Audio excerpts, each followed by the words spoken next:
My question is, do you believe that DEI could possibly not stand for diversity, equity, and didn't earn it, but can stand for actual diversity, that diversity of abilities? When you go into a job or to a school, they don't just ask for your SAT score. They ask what kind of clubs you were into. They ask you to submit an essay. They are a holistic academic review. So why do you think it didn't earn it? If maybe they got a less SAT score, but them as a person are just more well-rounded than the person who had all these tutors but did nothing outside of it.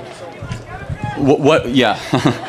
Do you know anything about the Students for Fair Admission case, the Supreme Court case at Harvard? I would love to hear about it. Yeah. So basically at Harvard, Asian and white students, they basically got 200 to 400 points knocked off of their score versus black and Hispanic students. So it was disenfranchising white and Asian students. So if you support DEI, let's say you're in charge, do you think that we should have all test scores be weighed the same? Or do you think that certain ethnic groups should get certain points because of their race? I believe that we should acknowledge the fact that certain students have a different starting point, and I would love to give everybody the opportunity to So get how into many school. points should a black student get over a white student in admissions? I think that SAT scores and points shouldn't be the only thing referenced. But you have to answer the question, because the status quo... But it's not that black and white. It is. So it is, because that's why affirmative action was struck down by the Supreme Court. We're not talking about affirmative action. We're talking about DEI. DEI is an outgrowth. Affirmative action is an outgrowth of DEI and vice versa. But let me give you another example of DEI.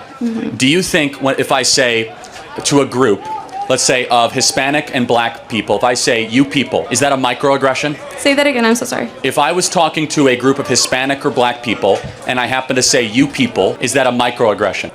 I would think so, yes. Okay, I think that's insane. Why? Because it's not a microaggression or racism to call any group of people you people. That's DEI in practice. So you guys might know about the group of clowns in the circus group of the Dean on F America thing. They fell apart in 1 week because one black woman called Dean and Parker racist because they were associated with a woman who called a group of black women you people, and they said you did not recognize microaggression. That's DEI in practice, where you could lose your entire job and your career for one misstatement. And you just showed it to me. Like, you think that's a microaggression to say you people to a group of Hispanic and black people? We should not be policing the speech of people. Instead, we should be caring about one thing, and that's merit and merit only when we put together our institutions. But if you base it on meritocracy, like I said, you're initially bringing in wealthy people who have these tutors but aren't well-rounded. So what? That doesn't mean anything. The degree of how good your parents are matter. If you have good parents, you get something that people with bad parents don't get. That's Okay, applicable but- beyond college.